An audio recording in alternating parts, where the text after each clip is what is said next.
So another topic that you covered, this wasn't really separate, it was directly related to talking about the SDGs, was that you said we need to get more funding or financing for work in the developing world and money moving from the developed to the developing world. What do you see as the barriers to that type of investment? And I'm thinking in particular around this transition to a low carbon economy. And we've got, a lot of developing countries that haven't contributed as much to the problem. And we've got developed countries like the United States and others who have. How do we start moving that type of investment? And tell us about a little bit more. Why do you think it's so vital? As I said, that we need more than 3 to 5 trillion annually to meet the Sustainable Development Goals. When it comes to developing countries, we need 4 trillion a year, and that's up from 2.5 trillion in 2015 when the SDGs were actually launched. And in that period, foreign direct investment has fallen by 12%. Developing countries pay up to 7 times more than developed countries to access international capital markets.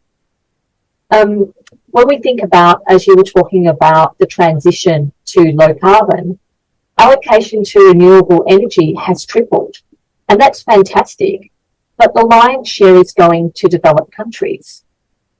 We need that to happen, but we won't solve climate change if we don't help developing countries make the transition as well, and that takes money.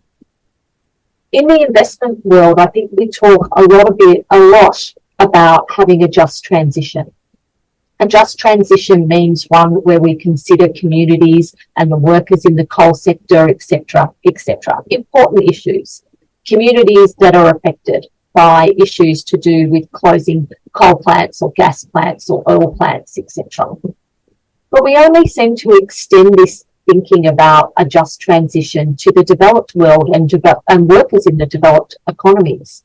And of course that's important, but we also need to ensure that we're thinking about developing countries, frontier and fragile economies, and that they have a just transition as well. And as I said, you can't solve climate change just by thinking about your own country. That's just not the way the climate works. We have to all be moving together. And as you said, Matthew, it's the developing countries who have caused a lot of the problems. A lot of them doing it unknowingly, of course. In the early days, we're the ones who have used all the fossil fuels and have created this problem. It's not those in developing countries. So I think that we have a responsibility to help them and to help them make this transition.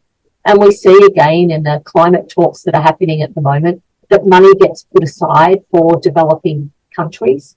Not enough.